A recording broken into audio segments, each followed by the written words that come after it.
Welcome back to the channel, everybody. So today I'm going to be talking about another video regarding WrestleMania. So today I'm going to be talking about more things that'll be regarding WrestleMania. And that is that WrestleMania, they have now announced, they actually announced this about a week ago. WrestleMania will be a 2-day event. Yes, WWE WrestleMania will be a 2-day event on April 4th and April 6th. But for here in Australia, it would be April 5th and April 6th.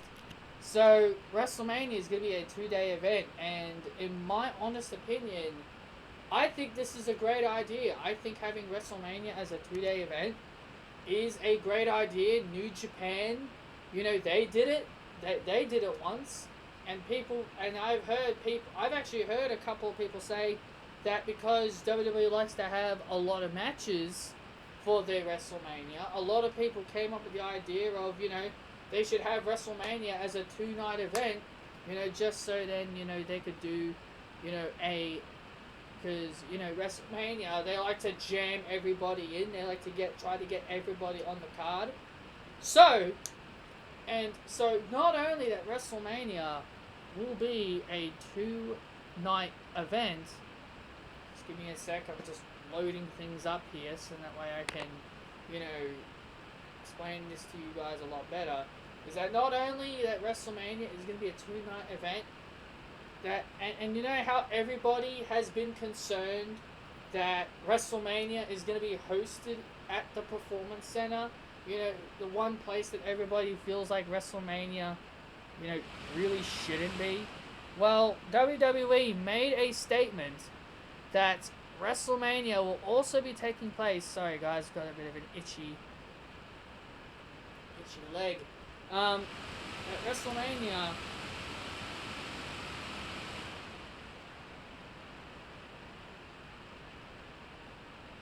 what am I trying to say? WrestleMania will be taking place for 2-night events, and it will also be at multiple locations. So, by multiple locations, they're saying that they could go anywhere they want. And so, I think that's pretty cool. I think WWE can definitely have a lot of fun with this. And I think that is what makes this itchy leg, man. Sorry guys, got an itchy leg. That's what makes this even more exciting, because they're going to different locations. Like for example, on Twitter, I don't know when it happened. I think it was about a week or two ago. Bray Wyatt made a tweet saying that if WrestleMania was cancelled or postponed or whatever happened, he said that he would challenge John Cena at Hooters, which is a restaurant / bar. So he said that he would rather wrestle John Cena in a bar or in a restaurant. So that's a location. So what if WWE decides to film, and they've also said that WrestleMania is going to be pre-taped as well. Pre-taped means that there's pretty much going to be places. There's pretty much going to be matches taped. Like what I said to you guys before with John Cena and Bray Wyatt. If it takes place at Hooters, it could be a match that gets recorded. It could be a taped match that they plan maybe, a couple of days before. And then they, tape the match taking place. So, yeah, pre-taped, yeah, that kind of sucks, because then maybe we'll get spoiled. Because whenever something gets taped, there's potential spoilers. So try to stay away from the rumors.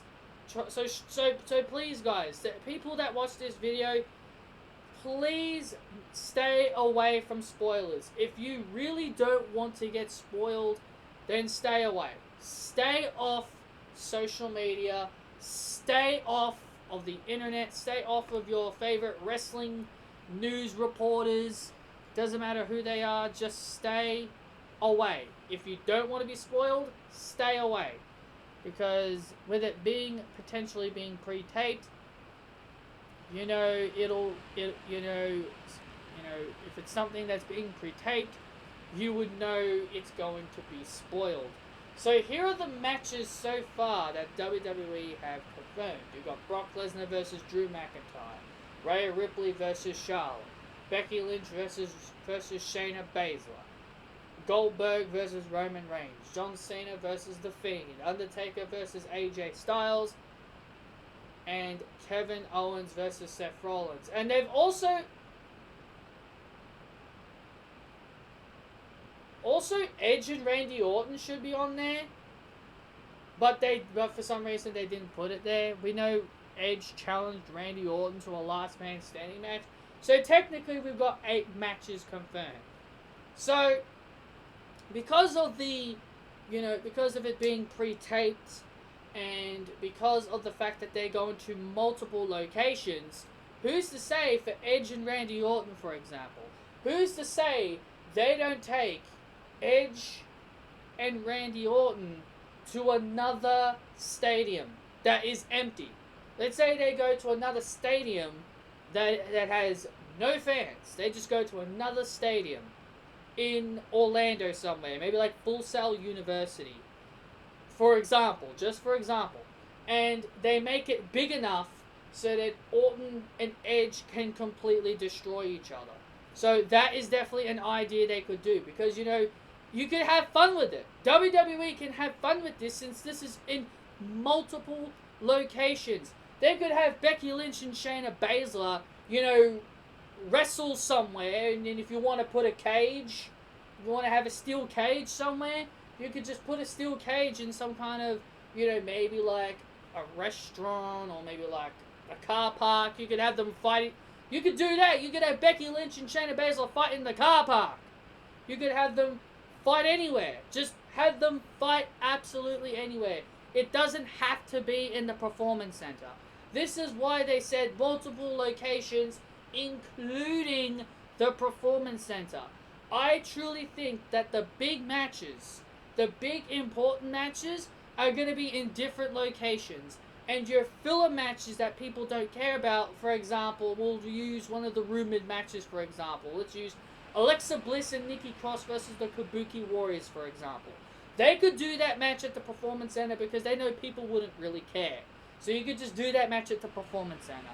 You could do that rumor. There's been a rumor going around that there's a potential 6-person tag involving Heavy Machinery and Mandy Rose versus Dolph Ziggler, Robert Roode, and Sonya Deville, which I kind of find ironic because I've been predicting the whole time that it was Sonya Deville. You could do that at the Performance Center as well, because it would be kind of weird to do a mixed gender match like out in the streets or anything like that, because then that would mean there'd be tornado rules. So I feel like that will be at the Performance Center as well. I've also heard they will not be going through with any of the Battle Royals, which I think is great. I think it's great that if that is true, that is fantastic news. I never cared about the Battle Royals, the men and the women's. I never cared about the Battle Royals. They don't do anything. So if they are removing the Battle Royals, that is fantastic news. They could have Charlotte and Rhea Ripley. They could just take them down to Full Sail University. They could take them down to Full Sail University and, and have their match there. So, one person made a joke. I saw this on Twitter. One person made a joke saying that Drew McIntyre and Brock Lesnar should face each other in Brock Lesnar's farm in Minnesota, which I thought was kind of funny. Like, can you imagine Drew McIntyre just Claymore kicking Brock Lesnar through his farm door? That would be pretty hilarious. So yeah, there's multiple locations. Like, they could go anywhere they want. And I feel like WWE should let the wrestlers decide. I feel like they should let them decide where they go. Like I said, you can have John Cena and The Fiend wrestle each other at Hooters. I think that would be pretty fun. You could have Brock and Drew McIntyre wrestle somewhere. Maybe at the train station. Or like in a pub.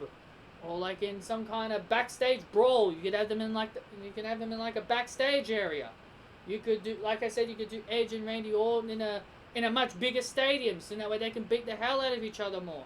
Roman and Goldberg, put them in a bigger stadium, you know.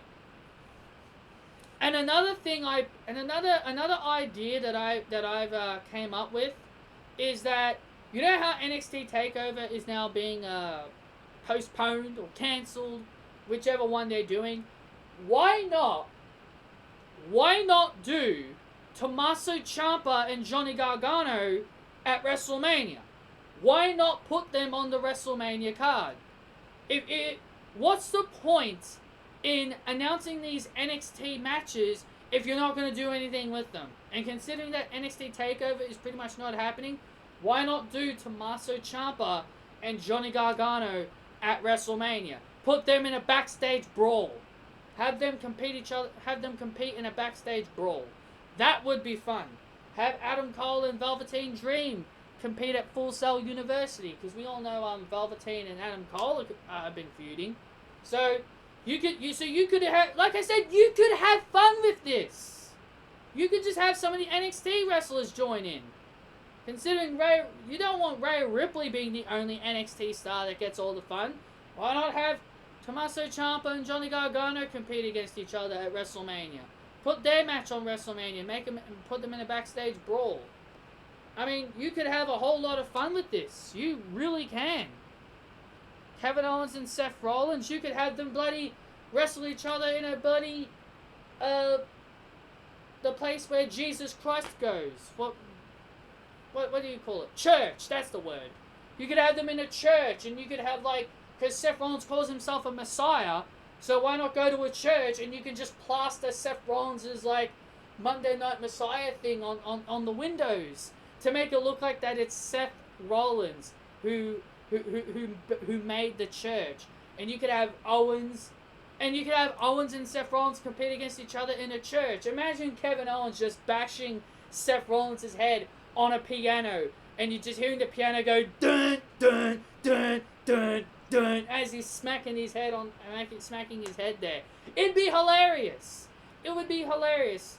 So you can't tell me this year's WrestleMania is going to be fun. Yes, there's no fans. I understand a lot of people are bummed out there's going to be no fans.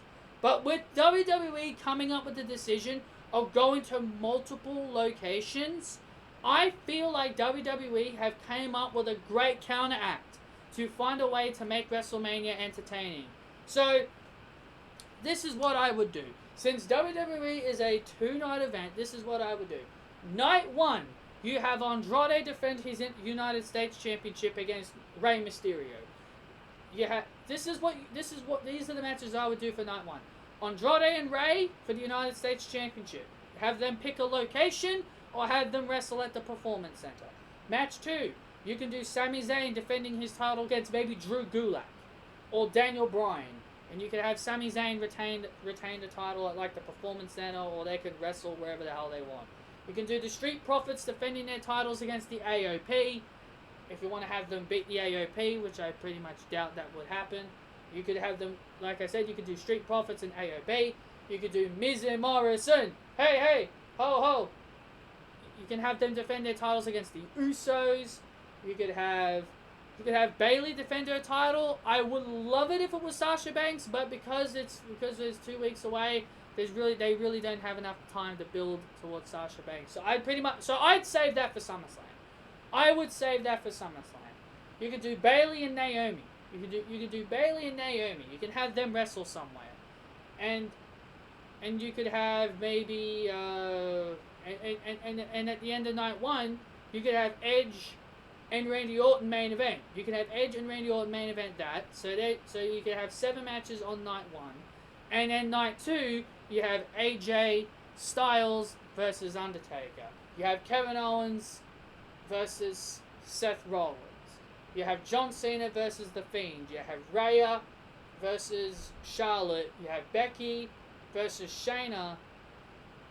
You have Goldberg versus Roman, and Drew versus Brock Lesnar. And also, you know how I told you guys about the mixed tag? I'd put that on night 1 as well. If they do go through with them, if night 1 I feel like would have a lot of filler matches.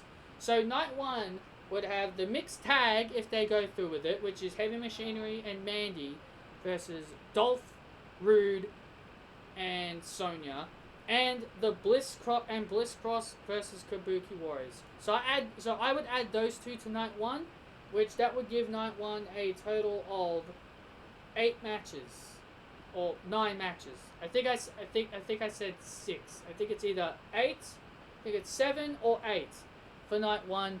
And as I said to you guys about night 2, that is what you do for night 2. So that is what I would do, honestly. So that's how I would book it.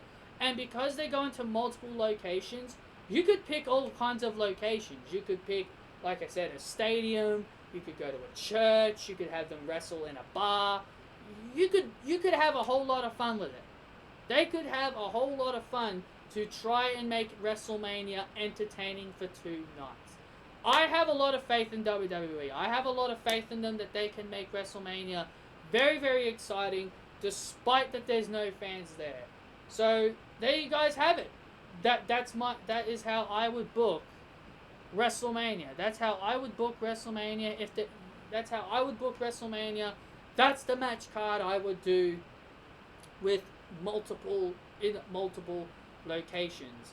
I feel like the big important matches should take place in multiple locations, while the filler matches that people don't really care about can take place in the Performance Center. So like your mixed tag, your women's tag, the Raw tag, the SmackDown tag, the United States, the Intercontinental, those matches. They can take place in the Performance Center, while other big marquee matches can take place in churches, bar centers, backstage areas. But if they don't want to include Tommaso Ciampa and Johnny Gargano, then that's perfectly fine. I would include it, but if they don't want to, that's perfectly fine. But anyway, yeah, that's what I would do. Hit that thumbs up if you guys enjoyed this video. Comment your opinions down below and tell me what you would do with WrestleMania in multiple locations. Where would you have the wrestlers compete, and what would you do about it? So you guys let me know down below, and I will see you all next time.